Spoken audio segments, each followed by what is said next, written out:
That's Yes from their brand new live album. It's called Topographic Drama, live across America, and it features, well, excerpts from Tales from Topographic Oceans and drama in its entirety. I've got Steve Howe on the phone. Steve, good to speak to you. Oh, thank you very much, John. How are you doing? I love the album, and it's been a big surprise that you guys decided to do something from Topographic Oceans. To get it down on a live album, I think, is incredible because, of course, the album came between Yes shows and, of course, Yes songs. So there's no real, if you like, document of Tales from Topographic Ocean, say from Ritual, which I think was on Yes shows. But yeah. It's good to have it out there. Well, how was it playing that album or excerpts from that album sort of over 40 years on for you guys in the band? Well, yeah. Well, I mean, most things are a challenge. And, of course, we felt that... 1 and 4 was a sort of bookends story. And, of course, John and I did some of, and a little help from Billy, we did something from 3 as well, The Leaves of Green. But in the most part, the side 1, side 4 tells you quite a bit about how Tales starts and how it finishes. They're not easy pieces to, learn and develop and play. But, funny enough, it wasn't far into the tour when I started saying, well, we're getting the feel of this now, because there is a certain feel about Tales that you need to kind of get engrossed with and move with it, because it's particularly side 1 is very smooth, it's very kind of graceful and slow, and then you get side 4 as a sort of lovely mixture of different sorts of songs, and of course the famous Nisson du Soleil and all that, the percussion, the bass solo. It's it covers a lot of ground, so we were happy to do it. Lovely working on the singing with John Davison and Billy, how we kind of got to really enjoy the vocal side so much. There were some great creations going on during that album, and as best we could, we did virtually all of the harmonies pretty much the way they were. So that was really enjoyable. Yeah, it was lovely putting it all together and making it, reliving the concept of that most controversial of albums, but one that grew and people loved it so much. It's funny you mentioned the word controversial, which of course it was at the time, but yes, have always faced up to being controversial. You've never been afraid of going out there and going, hey, this is what we're doing, we'd like you to appreciate it.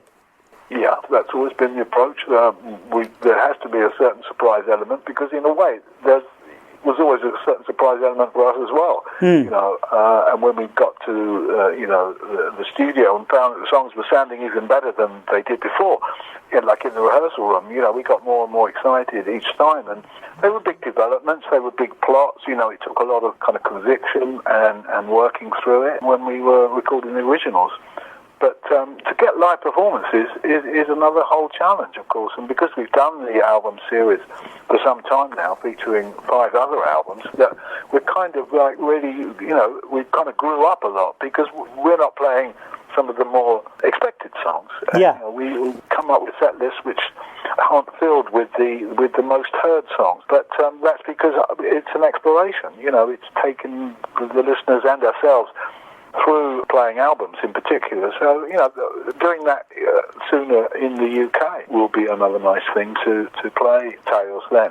But in fact, of course, Tales has that historic sense of all the things, a bit of controversy, then lots of love. But there again, drama hadn't had a lot of playing, because after the tour we didn't play for a while. And then we did Machine Messiah, and from 2008 we started to look at drama, and I think by 2009 or 10 we'd included Tempest Fugit or Machine Messiah. But to do the whole album was really refreshing, because it was almost like playing new music. I mean, Into the Lens, you've got to think about that tune. We thought we might have to edit it, but we didn't. We stuck at it, and we kept saying, well, no, we get the cues, that's a development, we've got to do this bit. That was also a very worthy return to find out what was going on at that time and play the whole thing, particularly, does it really happen to you?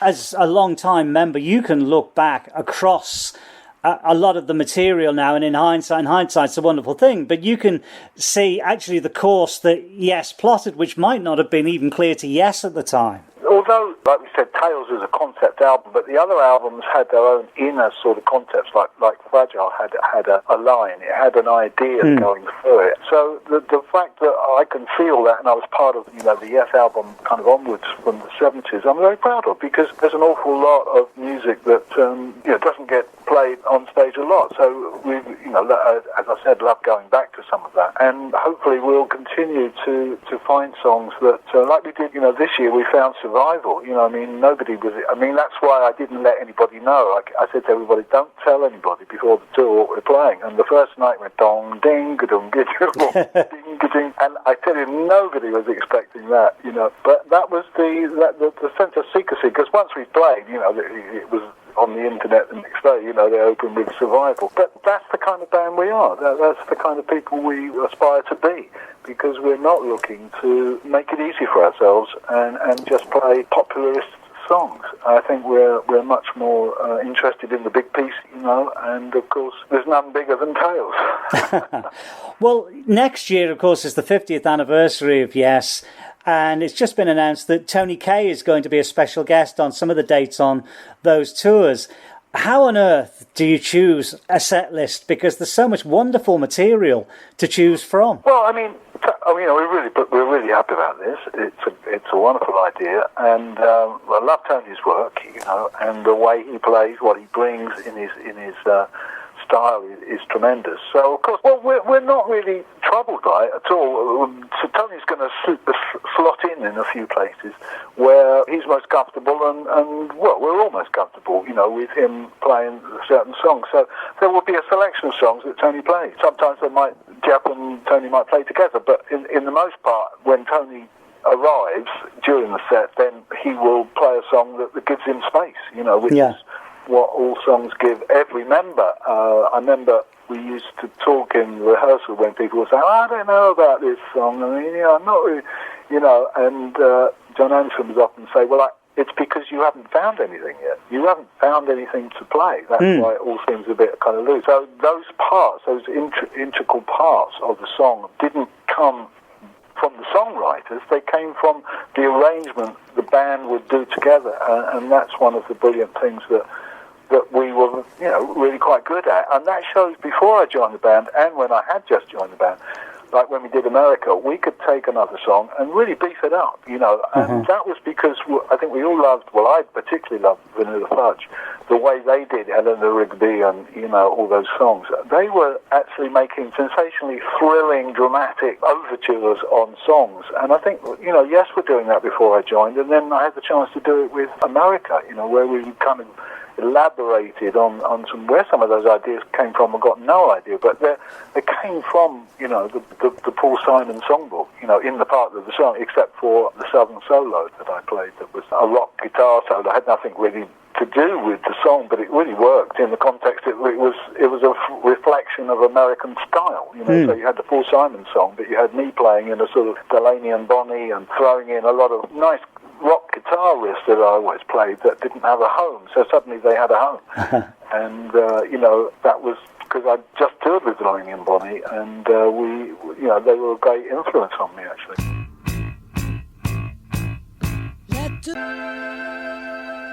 I think over the 50 years, most fans will notice that there has been a philosophy within Yes, and that is to literally move things forward and just play the very best you can, but never rest on your laurels. And talking to you, it seems that just continues. That is the philosophy for you as a musician as well. Well, I guess it is. I'm here for Yes, but also I'm here because I'm a guitarist and I've got a career. So whether it's with Asia or as it was with GTR or the other bands I've been in, which is covered in my latest release from Rhino called Anthology Volume 2, Groups and Collaborations. So in there's a whole slew of groups. I try and give my best to any project I do, and before that it was the solo compilation. So basically I've done a lot of things. I like doing things at a good level, and I think I've got standards, I've got to reach. So hopefully, other people have as well, so by influencing them and them influencing me.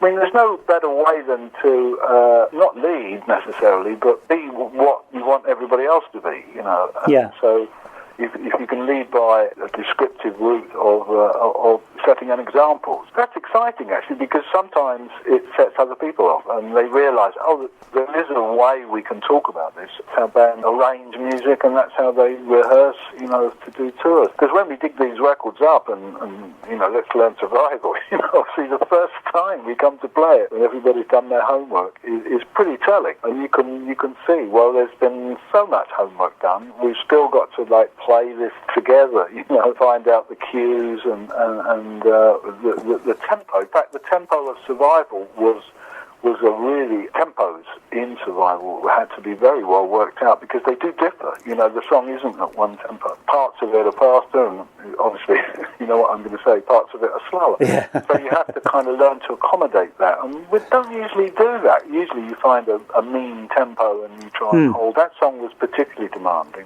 And also we lifted Time in a Word a little bit faster than we used to play it, and we got Don't Kill the Whale. That tempo it's got to be so precise. So we take tempos from the record, and that has to be whatever BPM it is. And, you know, so Alan or would get the click, you know, because with just that song, if you play it too fast, it runs away. So the tempos are also very crucial. A bit like a conductor, we all feel that there is a set way of working. And anyway, very nice. Well, next year, as I've said, is the 50th. Before that, of course, we have the next Cruise to the Edge. And I'm presuming that the Cruise to the Edge set will be pretty much along the lines of the American set, maybe a couple of differences, yeah? Yeah, that's what we're hoping to do. We know that we're going to have longer to play. So, unfortunately, because of Virgil's passing, we didn't do many shows at the end of the tour that we were planning to do with an expanded set. So, in fact, the Cruise is getting the shot of that expanded set, which will have solo pieces, and also I'll have one or two other Yes pieces in there as well, along with our one song from each of the 10 first albums that Yes did, which is the kind of model we were working on the summer. So, yeah, it's a really good set. It really does take some adjusting to, and it's really a nice set. We won't be taking an interval on the Cruise, you know, we'll be playing through, so most probably do a 2-hour spot where it's got everything that we're currently close to. Well, we have Topographic Drama, Yes, live across America with us in the shops. We also have the 50th anniversary next year of Yes and Cruise to the Edge. Steve, you're going to be a busy man. That's right. I'll mention that before the tour, of course, I finished the record with my son Virgil, who had this dramatic sudden, you know, passing away. Now, this record's called Nexus, and he plays the keyboards and the drums and all the texture stuff, and I just play along on the guitar here and there. And basically, it's a very nice record, and I'm very much, it's not only the sentimental, incredible loss that it's been that we lost Virgil, but also that basically, you know, we were starting a musical journey, and you know, there are other tracks, but basically Nexus has got these tracks on it, and I think they're really beautiful, and they say a lot about a guy that didn't get a chance to, you know, have the whole story. But I like it. If anybody wants to hear it, they should check it out and see if they love it. It's quite attractive. I'm sure they will, and I know that a lot of people are looking forward to this album, and I think it'll be a fine testimony to Virgil's work as well. And it's, as ever, it's great to talk to you, Steve. You've always got something to say, and it's always incredibly interesting. Oh, good, John. Thanks. Well, I look forward to seeing you, if I don't see you before, in February. Yeah. And we'll pick things up. We will. We'll see each other in February, and of course I'll be on a few dates of the Yes UK tour as well. So in the meantime, have a good Christmas if you can, and we'll speak to you in the new year. Okay. All right, John. Thanks very much.